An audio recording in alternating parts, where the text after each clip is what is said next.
ilustres autoridades, civis, militares, minhas senhoras e meus senhores. É uma honra participar pela primeira vez neste espaço de reflexão democrática e diálogo que é o Fórum La Torre e encerrar esta edição de 2026. O tema escolhido não poderia ser mais pertinente: o futuro da União Europeia e a relação transatlântica. Não são assuntos separados, são dimensões da mesma realidade política, estratégica e civilizacional. Para nós, portugueses e espanhóis, são dimensões que carregam o peso da história e a responsabilidade do presente, como povos que fizemos do Atlântico uma ponte, não um limite, e abraçámos a Europa como comunidade de destino. Também por isso reafirmo que a opção europeia não é antagónica de relações transatlânticas nem de cooperação com outras regiões do mundo. Sr. Presidente, Portugal e Espanha partilham mais do que uma península.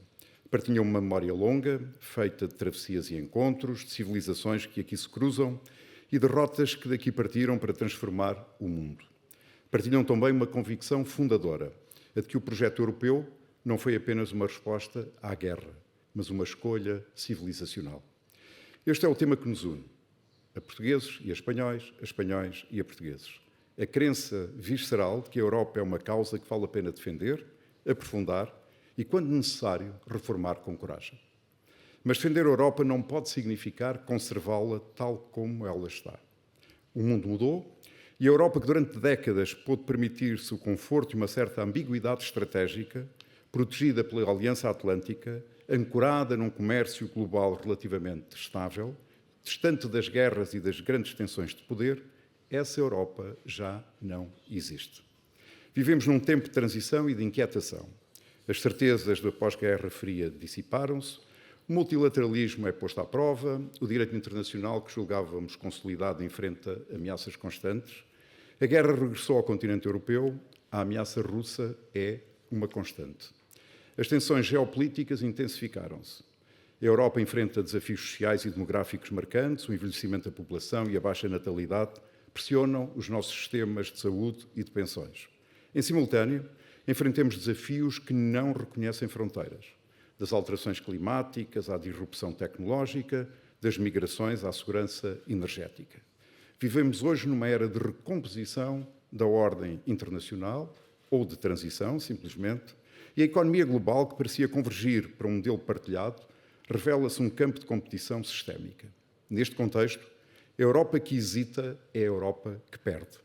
É difícil de compreender que o relatório Draghi, só para dar um exemplo, tenha sido apresentado há mais de um ano e meio e a sua execução não conheça a luz do dia, quando a Europa precisa tanto, mas tanto, de aumentar a sua competitividade. Por isso, a primeira resposta que devemos à nossa geração é o aprofundamento político da União Europeia. Não num contexto burocrático, mas como um ato de vontade coletiva. Uma Europa com capacidade de decidir, de falar com uma voz credível em política externa, de mobilizar recursos à escala dos desafios que enfrenta. Uma Europa que não fragmenta a sua ação pelos interesses imediatos de cada Estado-membro, mas constrói, pacientemente e sem ingenuidade, uma soberania partilhada que nenhum Estado conseguiria exercer sozinha para proteger os nossos povos e melhorar a qualidade de vida das pessoas. Isso exige reformas institucionais que há demasiado tempo adiamos.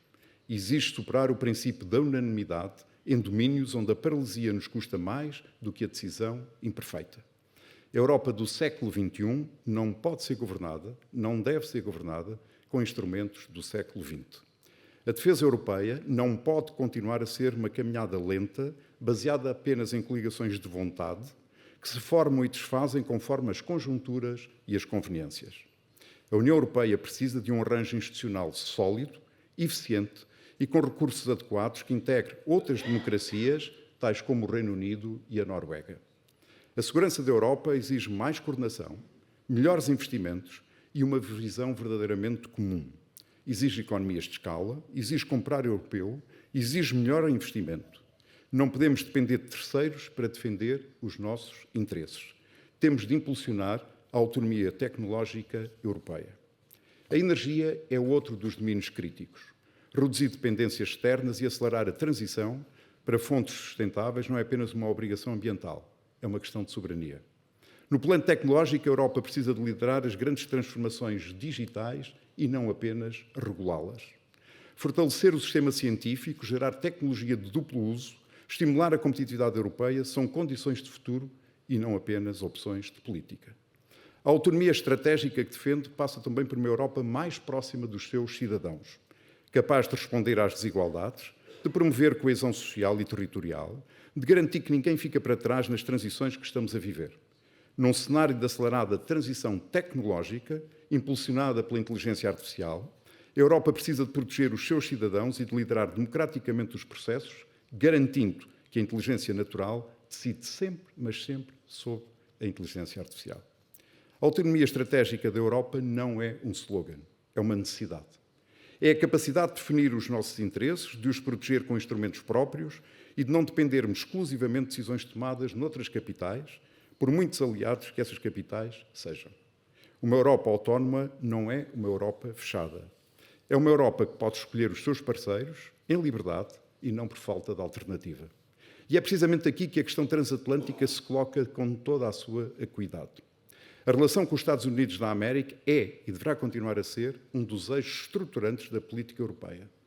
A NATO é mais do que uma estrutura militar, é a expressão institucional de uma comunidade de segurança que enfrentou as maiores ameaças do século XX e que permanece necessária perante as do século XXI, ainda que nem todos o compreendam. Mas as relações transatlânticas não podem ser apenas uma herança que administramos. Tem de ser uma parceria que renovamos. Uma parceria entre iguais, em que a Europa afirma os seus interesses, contribui com o seu peso e não abdica dos seus valores, incluindo quando esses valores nos colocam em tensões, com posições com Washington. A amizade verdadeira não exige concordância permanente, exige lealdade, reciprocidade e respeito pela soberania de todos os Estados.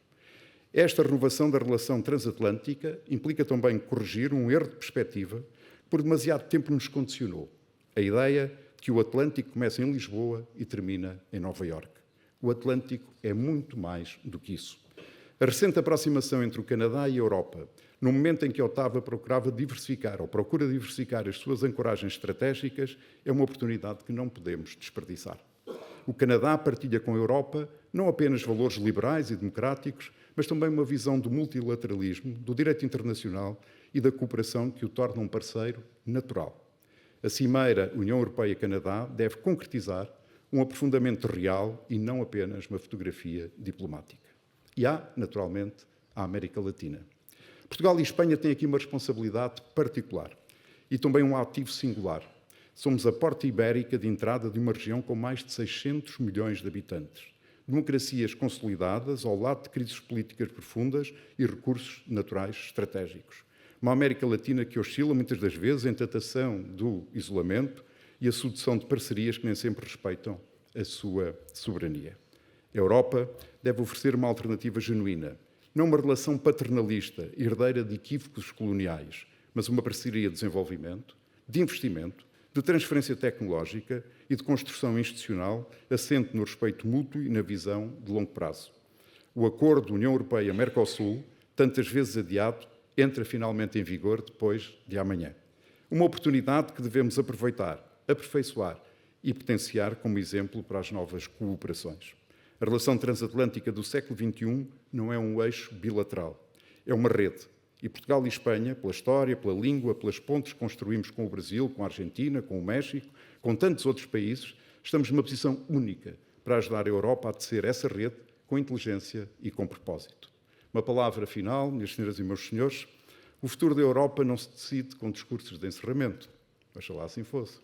Decide-se nas escolhas concretas que cada governo, cada parlamento, cada instituição europeia fará nas próximas semanas, nos próximos meses, nos próximos anos. Mas os discursos podem ajudar a nomear o que está em jogo. E o que está em jogo é simples. Ou a Europa escolhe ser sujeito da história, ou resigna-se a ser objeto da escolha de outros. Estou certo que Portugal e Espanha escolheram e escolhem ser sujeitos. Muito obrigado pela vossa atenção.